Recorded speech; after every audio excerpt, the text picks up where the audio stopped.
Halo minasan, kembali lagi bersama Babang Otaku di Otaku Review.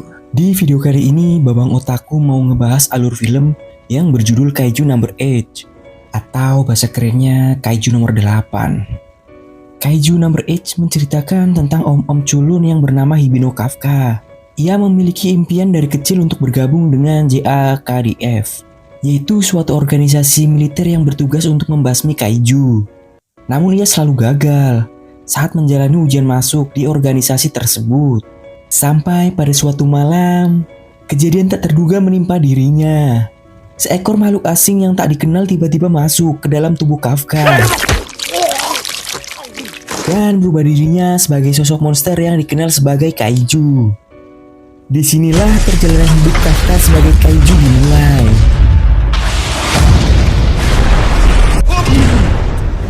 Dengan kemunculan seekor kaiju di kota Yokohama. Tak lama kemudian, pasukan pertahanan pun dari Divisi 3 datang. Dan dalam sekejap pasukan yang dipimpin oleh Kapten Ashiro Mina itu berhasil mengalahkan kaiju tersebut. Setelah kaiju itu berhasil dikalahkan, kini saatnya petugas pembersih sisa-sisa bangkai kaiju beraksi. Di sana terlihat sosok om-om yang berumur 32 tahun yang bernama Hibino Kafka. Karena berkali-kali gagal dalam ujian masuk sebagai pasukan pembasmi kaiju, kini ia bekerja sebagai petugas pembersih sisa-sisa bangkai kaiju. Walau terlihat sepele, namun itu bukanlah pekerjaan yang mudah, karena organ dalam bagian kaiju sangat berbau busuk. Dan suatu waktu bisa meledak, mengeluarkan cairan yang bisa menimbulkan luka bakar.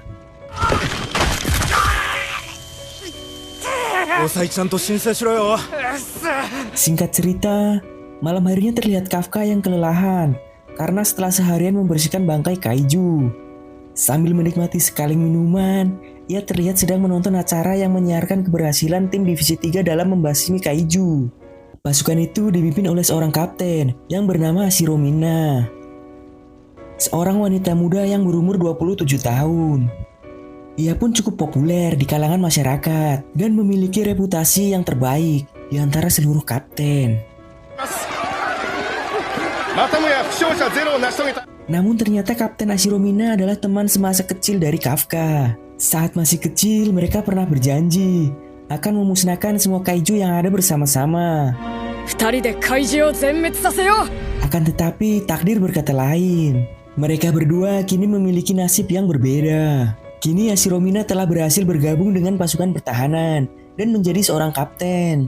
Sedangkan si om-om culun Hibino Kafka hanya menjadi petugas bersih-bersih bangkai kaiju. Keesokan harinya, terlihat Kafka yang sedang menuju ke lokasi tempat kerjanya berada. Sesampainya di tempat kerja, Kafka dikenalkan dengan pekerja magang baru yang bernama Ichikawa Reno. Sama seperti Kafka, Ichikawa Reno juga memiliki cita-cita untuk bergabung dengan pasukan pertahanan. Pak Toku pun memberitahu Ichikawa kalau dulu Kafka juga memiliki cita-cita untuk bergabung dengan pasukan pertahanan. Namun kini ia telah menyerah dan sudah menjadi pegawai veteran di perusahaan tersebut. Mendengar hal itu, Ichikawa pun menanyakan alasan mengapa Kafka bisa menyerah.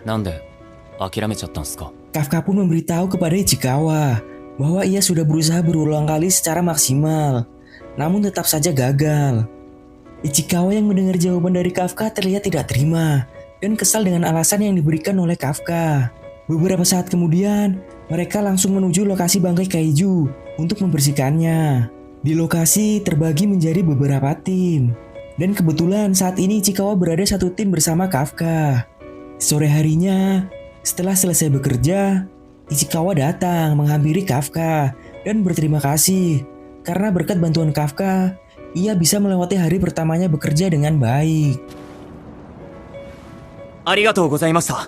Selain itu, Ichikawa juga memberitahu Kafka bahwa batas umur perekrutan pasukan pertahanan diperpanjang menjadi 33 tahun. Seolah memahami perasaan Kafka, Ichikawa meminta Kafka untuk tidak menyerah dan melanjutkan impiannya itu. Lalu Kafka pun akhirnya tersadar dan berterima kasih kepada Ichikawa. Akan tetapi, di saat sedang mereka asik berbincang-bincang, tiba-tiba di belakang Ichikawa muncul Yoju yang berusaha memakannya.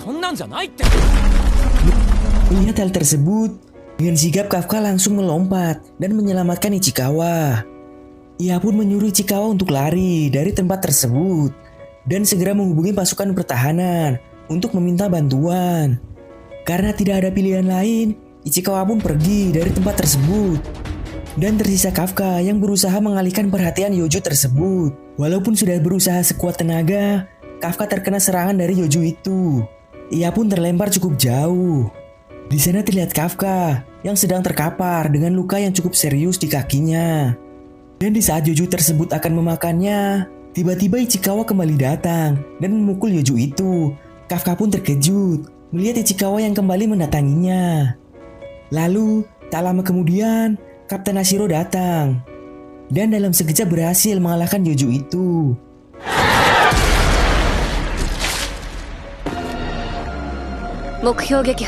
Lalu ia pun memerintahkan pasukan medis untuk menolong Kafka dan Ichikawa. Pada malam harinya, terlihat Kafka bersama Ichikawa yang sedang terbaring dirawat di rumah sakit. Di sana Ichikawa berterima kasih kepada Kafka karena berkat dirinya, ia bisa selamat dari serangan Yojo tadi. Ia memberitahu Kafka bahwa yang dilakukannya tadi sangatlah keren. Dan seharusnya Kafka bisa bergabung menjadi petugas pasukan pertahanan. Mendengar perkataan Ichikawa, Kafka pun menjadi termotivasi kembali dan berniat untuk mencobanya sekali lagi. Namun belum sempat selesai bicara, tiba-tiba di hadapan Kafka muncul sesosok makhluk misterius. Dan dalam sekejap makhluk itu langsung masuk ke dalam tubuhnya. Karena mendengar Kafka yang merintih kesakitan, Ichikawa pun membuka tirai pembatas di sampingnya. Dan hal yang mengejutkan pun terjadi. Tiba-tiba di sana terlihat sosok Kafka yang sudah berubah menjadi kaiju. Tiba-tiba di saat mereka sedang panik, ada seorang kakek yang melihat kejadian tersebut. Lalu kakek itu pun tanpa basa-basi langsung melaporkan hal itu kepada pasukan pertahanan. Melihat hal tersebut, mereka berdua langsung kabur dari rumah sakit itu. Namun di saat yang bersamaan, muncul kaiju lain yang sedang menyerang kota. Melihat kejadian itu, Kafka pun langsung menuju lokasi kaiju itu berada dan diikuti oleh Ichikawa. Dan ternyata di sana ada seorang anak kecil yang terjebak di bawah reruntuhan bangunan. Di saat kaiju tersebut akan menerkam anak perempuan itu, Kafka pun muncul dan langsung mengalahkan kaiju dengan satu pukulan yang sangat kuat. Tak lama kemudian, pasukan pertahanan dari Divisi 3 bersama Kapten Ashiro datang. Namun mereka kebingungan, karena kaiju tadi sudah dikalahkan dan hancur berkeping-keping. Kapten Ashiro pun mendatangi anak perempuan itu dan menanyakan tentang kaiju yang menyerangnya. Namun anak perempuan itu hanya menangis karena ketakutan. Kapten Ashiro pun meminta anak itu untuk tenang dan berkata kalau dirinya akan memusnahkan semua kaiju. Namun anak perempuan tadi malah memintanya untuk tidak memusnahkan Om Kaiju yang menolongnya. Hal itu pun langsung mengejutkan Kapten Ashiro sekaligus membuatnya kebingungan. 3 bulan kemudian, berita mengenai Kafka yang menjadi kaiju menjadi heboh. Di sana Ichikawa melihat para seniornya yang sedang menonton berita tentang kemunculan kaiju nomor 8. Kaiju yang dimaksud adalah si Om-Om Culun Hibino Kafka. Di sini terlihat Ichikawa yang mendapatkan surat untuk dirinya dan Kafka. Ternyata isi surat tersebut adalah pengumuman hasil kelulusan ujian pertama untuk bergabung dengan pasukan pertahanan. Ichikawa pun bergegas untuk menemui Kafka yang sedang bertugas untuk bersih-bersih bangkai kaiju. Sesampainya di sana, Ichikawa dibuat terkejut oleh Kafka yang sedang asik makan dengan wujud setengah kaijunya.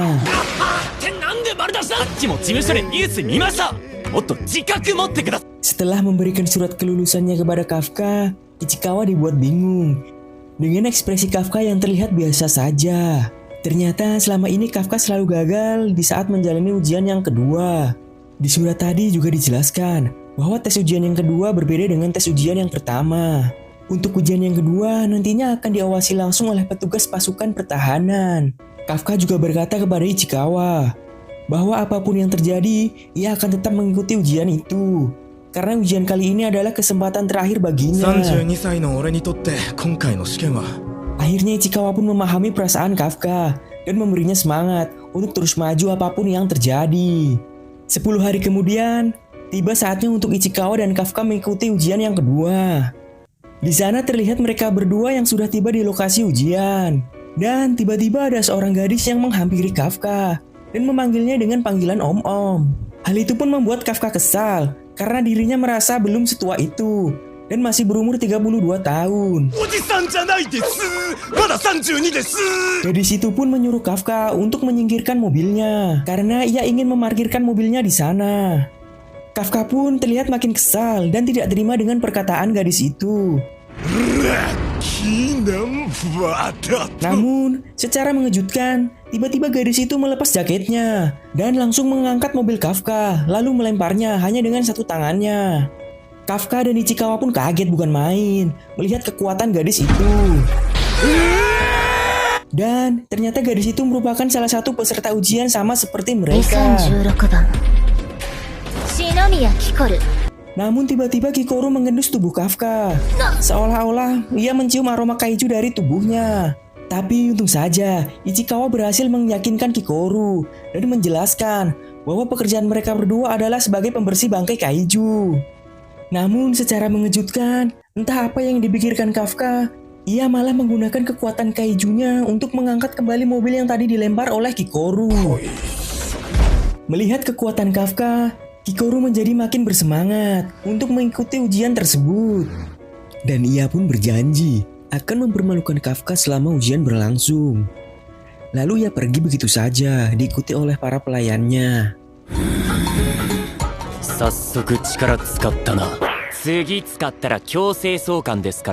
Tak lama kemudian, para penjaga di sana mendatangi mereka berdua karena suara dentuman keras yang telah terjadi. Lalu penjaga itu pun meminta mereka berdua untuk segera masuk ke tempat ujian.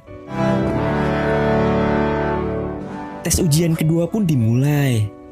Dikarenakan tes kali ini adalah ujian ketahanan fisik, di sana terlihat Kafka yang sudah kewalahan dan tidak mampu bersaing dengan peserta lainnya. Dan akhirnya ia pun mendapatkan peringkat ke-219 dari 225 peserta. Mengetahui peringkat Kafka yang jauh berada di bawahnya, Kikoru pun datang menghampiri Kafka dan mempermalukannya di depan semua orang. Melihat Kafka yang tidak mengeluarkan kekuatan kaijunya saat tes berlangsung, Ichikawa terlihat sangat senang. Saat itu Kafka juga berkata bahwa ia tidak ingin berbuat curang setelah melihat semua orang yang sudah berusaha dengan keras. Scene berpindah di ruangan Kapten Hashiromina. Di sana terlihat wakil Kapten Hoshina yang sedang menyerahkan dokumen dari para peserta ujian. Melihat Kafka yang menjadi salah satu peserta ujian tersebut, Kapten Hashiromina terdiam sejenak. Lalu ia meminta Hoshina untuk melanjutkan laporannya. Sedangkan di lokasi ujian, terlihat Ichikawa yang sedang memberitahu Kafka tentang para peserta ujian yang sangat berbakat. Di peringkat pertama ada Kaguragi Aoi. Ia rela meninggalkan masa depannya sebagai anggota Angkatan Darat Bela Diri Jepang agar ditugaskan menjadi anggota pasukan pertahanan. Lalu di peringkat ketiga, ada Furuhashi Iharu yang merupakan lulusan terbaik dari kampus teknik naturalisasi Hachoiji. Dan di peringkat kedua, ada Izumo Haruichi yang merupakan lulusan terbaik Universitas Naturalisasi Tokyo. Dan sebagai puncaknya, ialah Shinomiya Kikoru, seorang gadis muda jenius yang berusia 16 tahun. Ia menjadi lulusan termuda dan terbaik Universitas Naturalisasi California, serta diikuti oleh para peserta lainnya yang cukup berbakat dari berbagai universitas naturalisasi kaiju. Melihat seniornya yang terlihat kurang bersemangat, Ichikawa pun tampak memberikan semangat kepadanya. Karena menurutnya selama 2 tahun terakhir, ujian berikutnya adalah tentang penanganan bangkai kaiju. Dan itulah alasan selama ini kenapa Ichikawa ikut kerja magang sebagai pembedah kaiju. Beberapa saat kemudian, mereka semua dibawa ke lokasi ujian kedua berada. Di sana terlihat sebuah gerbang yang sangat besar. Dan sebagai penguji ujian kali ini, ialah wakil kapten divisi ketiga, Hoshina Soshiro. Setelah gerbang raksasa itu terbuka,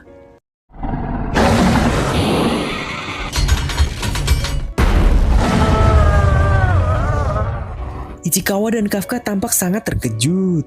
Karena ujian yang kedua kali ini bukanlah membedah bangkai kaiju, melainkan menetralkan ancaman kaiju.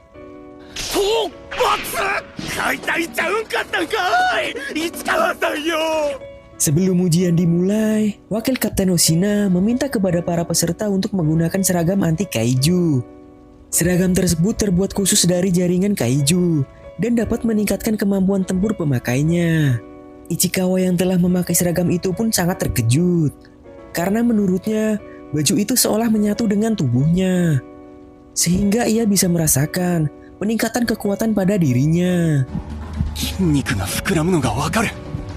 Beberapa saat kemudian, terlihat seorang teknisi dari Divisi 3 yang bernama Okonogi Konomi.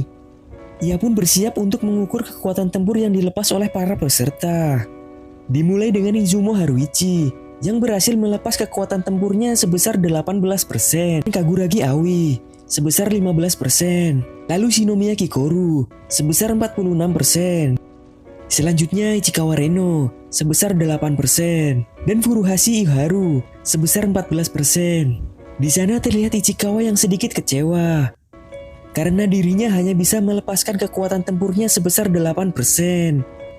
Namun menurut Wakil Kapten Hoshina, apa yang didapat Ichikawa sudah sangat bagus sebagai pemula. Asalkan tidak mendapat angka 0% saja, sudah termasuk lolos. 8% なら上出来や。ぶっちゃけ。 Namun tiba-tiba hal yang mengejutkan terjadi. Si Om-Om Culun Hibino Kafka ternyata benar-benar mendapatkan angka 0%.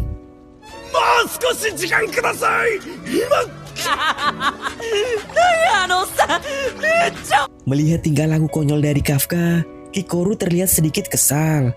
Karena menurutnya saat ini Kafka telah menyembunyikan kekuatannya. Setelah semua peserta memakai pakaian tempurnya, Wakil Kapten Hoshina pun segera memulai tes evaluasi final dan membawa semua peserta ke tempat ujian. Sesampainya di sana, Wakil Kapten Hoshina pun menjelaskan kepada semua peserta bahwa target mereka adalah seekor Honju atau kaiju besar dan 36 Yoju atau kaiju kecil. Dan untuk mengalahkannya, masing-masing dari mereka semua sudah dibekali senjata anti kaiju. Selain itu, setiap peserta juga diikuti oleh drone dengan fungsi pelacakan otomatis yang akan memantau pergerakan dari setiap peserta. Dan di seragam setiap peserta juga dilengkapi perisai yang akan aktif di saat nyawa mereka sedang terancam.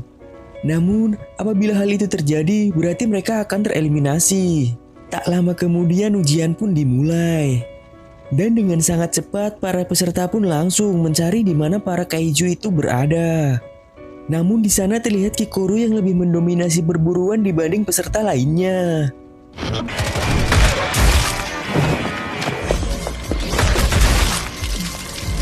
Berbeda dengan peserta yang lain, di sana terlihat Kafka yang bahkan sangat kesulitan untuk sekedar mengangkat senjatanya.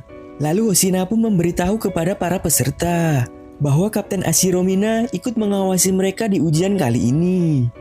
Mendengar hal itu, Kafka yang tidak ingin gagal akhirnya mencoba untuk berpikir lebih tenang. Akhirnya Kafka pun menyadari bahwa ujian kali ini tidak dinilai hanya dari jumlah kaiju yang berhasil dinetralisasi. Karena jika hal itu saja yang dinilai, maka penggunaan sensor saja sudah lebih dari cukup. Kafka juga yakin bahwa yang dinilai di ujian kali ini adalah tindakan yang diambil oleh setiap peserta berdasarkan kemampuan dan situasi di lokasi. Dan akhirnya karena menyadari kekuatan mereka berdua lemah, Kafka dan Ichikawa memutuskan untuk membantu para peserta lainnya yang saat ini sedang menyerang para kaiju atau menjadi tim support. Beberapa saat kemudian, mereka pun menemukan para peserta lain yang sedang kesulitan mengalahkan seekor Yoju. Dan saat itu Kafka menyadari kalau Yoju tersebut adalah jenis Yoju yang pernah ia tangani sebelumnya. Sehingga ia pun mengetahui kelemahannya. Lalu Kafka meminta kepada Izumo Haruichi dan peserta lainnya untuk menembak Yoju itu di bagian perutnya.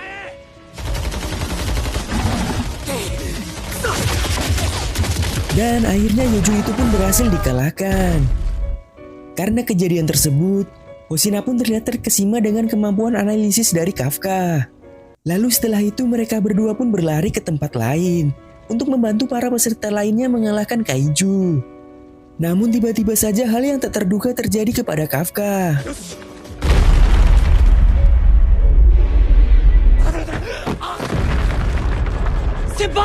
Melihat Kafka yang terluka cukup parah, Hosina meminta Okonogi Konomi untuk bersiap mengaktifkan perisai jarak jauh kepada Kafka. 遠隔シールドを用意 Namun untungnya saat Yuju itu akan menerkam Kafka, 見捨てられっかよ tiba-tiba muncul seseorang yang menyelamatkannya. Ternyata ia adalah Shinomiya Kikoru. Namun saat Kafka akan mengucapkan terima kasih kepadanya, Kikoru kembali mengejeknya, lalu pergi begitu saja sambil mempermalukannya. Dan ternyata saat ini Kikoru sedang berniat memburu Honju untuk mendahului peserta lainnya. Di sisi lain terlihat Kafka yang sudah tidak mampu berdiri, karena ternyata saat ini kaki kirinya sudah patah. Melihat hal tersebut, dari dalam ruang operasi Hosina memberitahu Kafka bahwa tanda vitalnya saat ini tidak normal, karena patah tulang yang dialaminya. Bahkan mungkin saja sudah melukai organ dalamnya. Sehingga ia pun menyarankan Kafka untuk segera menyerah daripada kondisinya menjadi semakin parah. Namun tiba-tiba hal yang mengejutkan terjadi. Kekuatan tempur Kafka yang tadinya hanya 0%, tiba-tiba kini meningkat menjadi 0,01%. になんでどう打って決めた Kejadian itu pun membuat semua orang di ruang operasi terkejut. Kafka pun juga berkata bahwa apapun yang terjadi ia tidak akan menyerah. 今度は絶対諦めねえ Melihat semangat dari Kafka saat itu membuat Hosina mengerti kalau saat ini Kafka masih ingin terus melanjutkan ujian terakhirnya. Hanya saja ia memperingatkan bahwa jika Kafka berada dalam kondisi berbahaya, ia akan segera mengaktifkan perisainya. Mendengar hal itu, Kafka tampak terlihat senang. Di sana juga terlihat Ichikawa yang mengulurkan tangannya dan meminta Kafka untuk terus berjuang bersama-sama. Mendengar apa yang dikatakan Ichikawa, Kafka pun makin menjadi bersemangat. Namun lagi-lagi dua kocak Ichikawa dan Kafka mulai bertingkah konyol.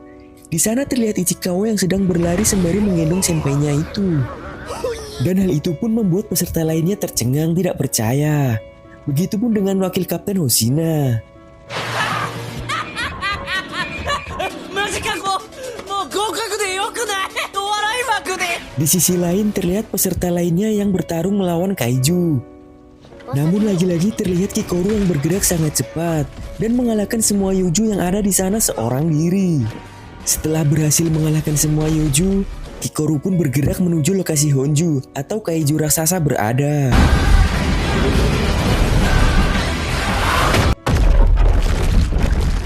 Dan akhirnya Kikoru pun berhasil mengalahkan Honju tersebut seorang diri. Dengan dikalahkannya Honju, evaluasi final pun berakhir.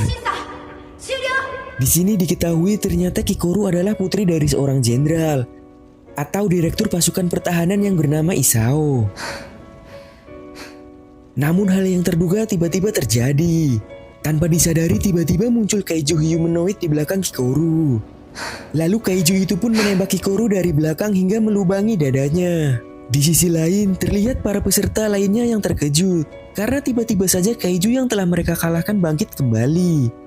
Lalu di sana terlihat Kikoru yang mencoba bangkit kembali untuk mengalahkan kaiju humanoid tersebut. Namun lagi-lagi kaiju itu berhasil menembak Kikoru berkali-kali dan melukai sekujur tubuhnya. Karena terdeteksi adanya situasi tidak normal dari Kikoru, semua orang di ruang operasi pun terlihat panik. Terlebih lagi mereka kini tidak bisa melihat langsung kondisi Kikoru di lokasi karena drone yang berfungsi mengawasi para peserta sudah ditarik mundur. Lalu Kapten Ashiromina pun memerintahkan Konomi untuk mengaktifkan perisai jarak jauh kepada setiap peserta. Begitupun dengan drone yang dikirim kembali untuk melihat situasi terkini di lokasi ujian. Lalu Kapten Ashiro bersama Hosina pun kini juga bersiap-siap untuk menuju lokasi ujian. Dan meminta kepada semua peserta untuk segera evakuasi ke tempat pengungsian terdekat. Namun Kikoru yang tampak keras kepala mengabaikan perintah tersebut. Ditambah lagi di sana terlihat Honju yang sebelumnya dikalahkan bangkit kembali. Namun pada saat itu tiba-tiba ia teringat kembali perkataan ayahnya bahwa ia harus menjadi sosok yang sempurna untuk masa depan negara. Lalu Kikoru pun bangkit kembali dan berhasil menghentikan pendarahannya dengan memanfaatkan jaringan otot kaiju yang ada pada seragamnya. Namun di saat ia akan menyerang, dengan sangat cepat Honju itu malah balik memukulnya hingga dirinya terlempar cukup jauh. Saat itu pun ia teringat kembali kenangan masa kecilnya dulu, yang selalu merasa iri dengan teman-temannya karena selalu mendapatkan perhatian dari orang tua mereka. Berbeda dengan dirinya yang selalu dipaksa oleh ayahnya. untuk menjadi sosok yang sempurna demi masa depan negara. Setelah mengingat kenangan masa kecilnya, Kikoru pun bangkit kembali untuk terus bertarung. Namun sayangnya seberapapun keras ia berusaha, Honjo itu lagi-lagi berhasil mengalahkannya. Sampai akhirnya Kikoru pun terlihat tak berdaya setelah lengan kanannya patah. Dan di saat yang bersamaan, Honjo itu pun terlihat sedang mengumpulkan energinya untuk menghabisi Kikoru. Karena sudah merasa tak berdaya, Kikoru pun tampak kecewa dengan dirinya sendiri. Karena ia tidak bisa menjadi sosok sempurna seperti keinginan ayahnya. Namun saat Honjo itu akan menembakkan energinya, tiba-tiba si om-om culun Hibino Kafka muncul di sana. Dan akhirnya Kafka pun berhasil menahan serangan Honjo tersebut dengan kekuatan kaijunya.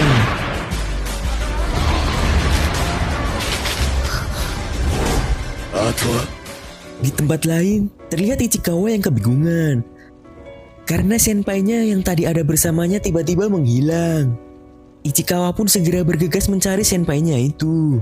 Karena ia menyadari bahwa Kafka pasti menggunakan kekuatan kaijunya di situasi genting seperti ini. Kafka senpai. Sebelum melanjutkan pertarungannya, Kafka yang menyadari bahwa rahasianya telah terbongkar memohon kepada Kikoru untuk merahasiakan hal tersebut dari pasukan pertahanan. Di sana terlihat Honjo yang menembakkan energinya kembali. Namun lagi-lagi Kafka berhasil menghalangnya dengan mudah. Karena tidak memiliki banyak waktu, Kafka pun bersiap untuk menghabisi Honjo yang ada di hadapannya itu. Dan dengan sekali pukul akhirnya Honjo itu berhasil dikalahkan oleh Kafka.